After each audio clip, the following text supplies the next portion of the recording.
Uh, you know when I press the button, don't you?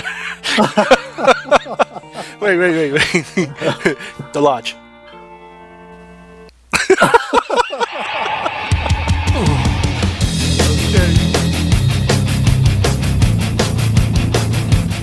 It's all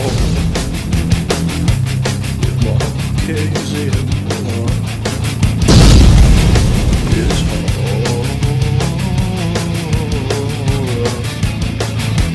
with Marchese and Buller.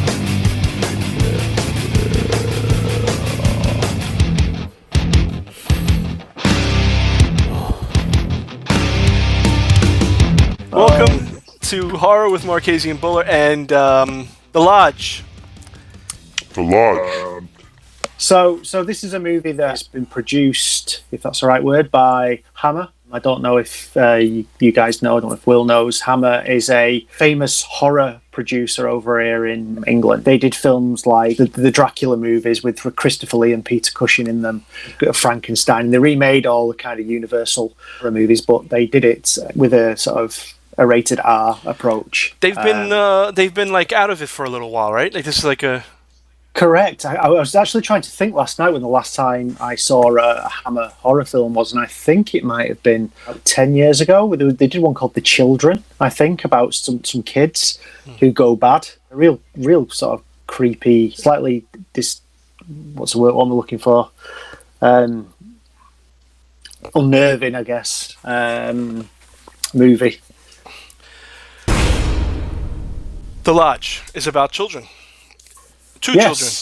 Without spoiling it, it's about a guy who has a wife. He goes to another woman. He falls in love with another woman. The wife goes out of the picture. The movie's kind of crazy from what I've seen. When they go to the lodge, they got this new mother, the kids, and they're forced to stay with her in a blizzard or something. And the father's like a novelist. Yeah, he falls in love with this woman. And before the kids sort of go to the lodge, they discover that this woman, her dad's new girlfriend, effectively, she used to be part of a cult years ago when she was a kid. And they find out that she was the sole survivor of a mass suicide. As you said, the father works in some publishing location. He made a questionable decision, I think, because obviously he's not been with this woman very long. He leaves his kids between I think it's the 21st and the 25th of December, so Christmas time, alone with this woman at this lodge in the middle of nowhere. I wasn't quite sure where it was set. I seemed to think it was like Canada because it was like ice fields and there was a fishing hole and all that, so I kind of assumed it was sort of, well, it might have been actually your neck of the woods, Will. It might have been sort of north of where you are, like Maine or something, I don't know. Yeah. They spend some time there with this woman. In this house, there's a lot of religious symbolism. Also, quite a few flashbacks to the kids at home. The lodge is like their holiday home. Kind of flashbacks to the kids at home playing with a doll's house of the lodge. Yeah. And doing sort of putting the dolls in weird positions and stuff. So you're kind of wondering all the way through the film what relevance that has because it keeps flashing back to it. But there is some relevance to the end. Yeah. There's a slow burn. It's a film that's very psychological. Not any jump scares in it or anything like that. It's just really sort of stomach churning, psychological. Yeah. No, nothing supernatural or anything like that. And I noticed that the kids that they do the computer research back at their original house, some sort of a cult that the new mother, if you want to call her that, the surrogate mother, she was involved in prior. So that's the bent. What I found quite interesting was Alicia Silverstone's in it as their actual mother, and she's not in the film very much at all, and it makes me think why. I'd kind of maybe cast her as the stepmother or whatever, the future stepmother. Yeah. But instead she's played by an actress called Riley Keough, who is actually Elvis Presley's granddaughter.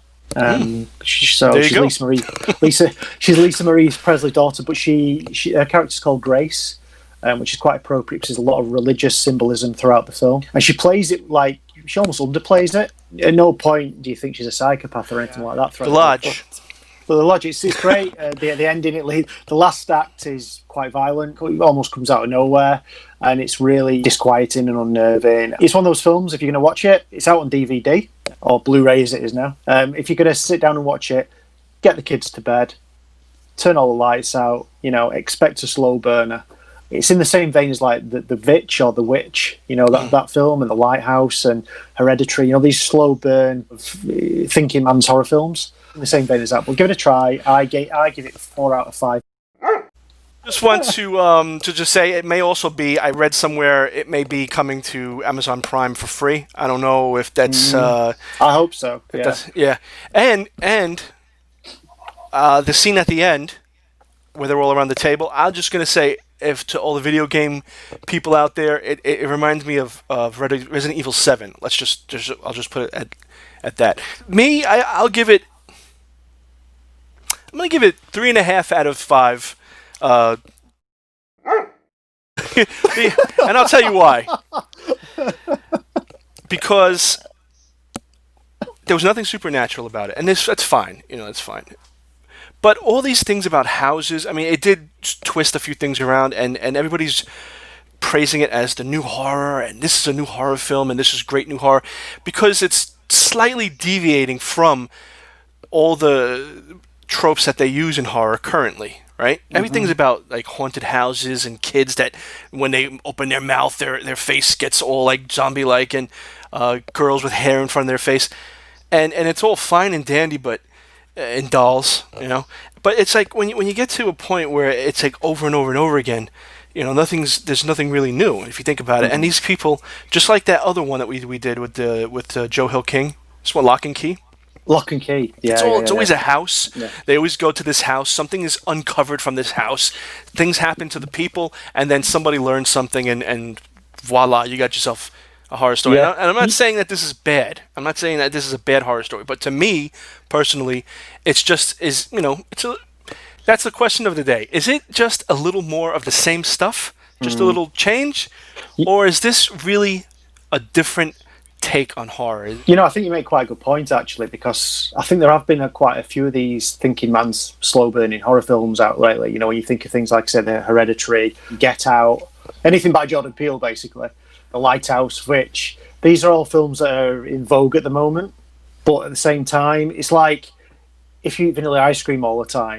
More vanilla ice cream. I love vanilla ice cream. I don't love vanilla ice cream. Sooner or later, you just go on at strawberry. Yeah, you want to throw some peanut butter on it. But here's the thing, though. With Jordan Peele, he did one thing I do commend him for, looking back now, is he did have more of an original take on a story. He uses something that's unique, and basically that's why it stands out more. Right. So both of them were unique. Both of them use their own thing, and that's what's you got to do these days. You got to make something fresh and make something from a unique point of view and perspective. Well, sooner or later, that's going to get tired. I get the feeling that The Lodge, as much as I thought it was a good movie, I feel like it's coming at the tail end of this disquieting horror thing. Yeah. Do you know what I mean? It's like your Jordan Peele films are 9s out of 10s and 10s out of 10s, and then this feels like it's sort of trying to stand on their shoulders a bit and failing a little bit. Yeah. I get the impression that eventually it's going to maybe go back to sort of gory stuff again. You're going to get new takes on Friday the 13th. It's going to sort of revolve around that sort of route again a little bit, I think. Well, it's funny because the whole thing with this is when somebody puts something out, everybody tries to replicate that. Mm-hmm. And then they put out their own take on it, and it's like, but the thing is, just do your own thing, make something new, Mm-hmm. But we're gonna leave it at that, and we're gonna see you next time. Oh, he said it first. I got in there. I got in there. I got in there, all right. Oh, right up.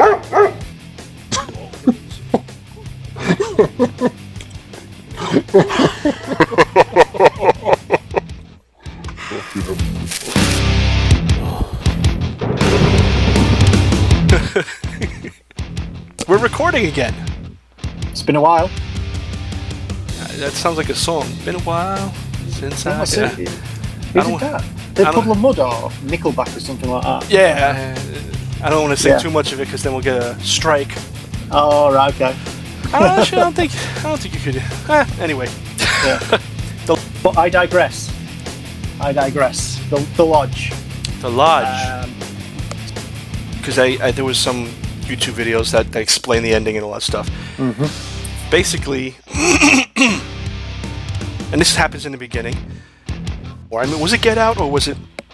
Get Out was the what's that? The one with the hypnotism, and then there was Us, which was the one with the families. That's right. Goes out of the picture. It goes out of the picture, and whether it's, I'm not going to ruin it, whether it's the bent, that's the thing. Yeah. That's What about? So, Lives I was sent to Will before we started filming. just one. Wow, 4. I mean, it's not. I'm pretty sure they were his because there was like a whole hoopla at one point about if he can have kids and all this other stuff, and then unless they took his sperm and they did something, I don't know, but Will thinking, got to edit all this. I can't think of the word.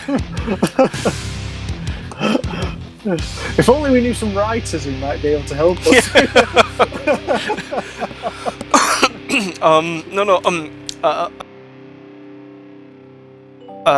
Like when you have a different take on something, it's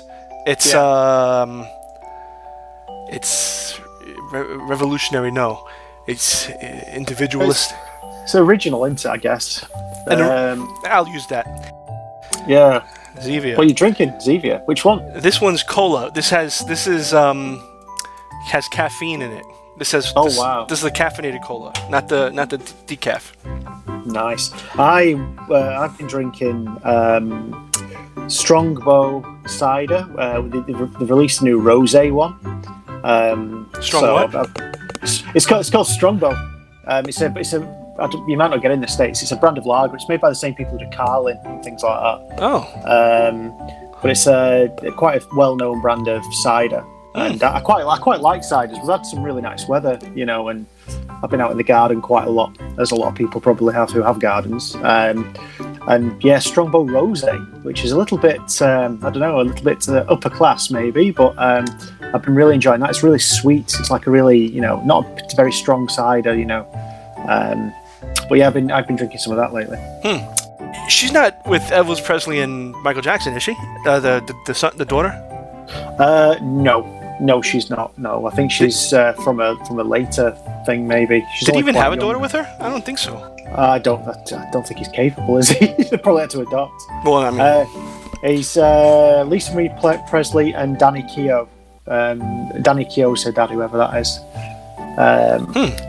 Well, Alicia Silverstone hasn't really been much lately, right? Yeah, she's so just maybe got off the ball. Yeah, it's probably just like a kind of, jolt back into the theaters. And just to let you know, Michael Jackson's had 2 kids. I think he adopted them.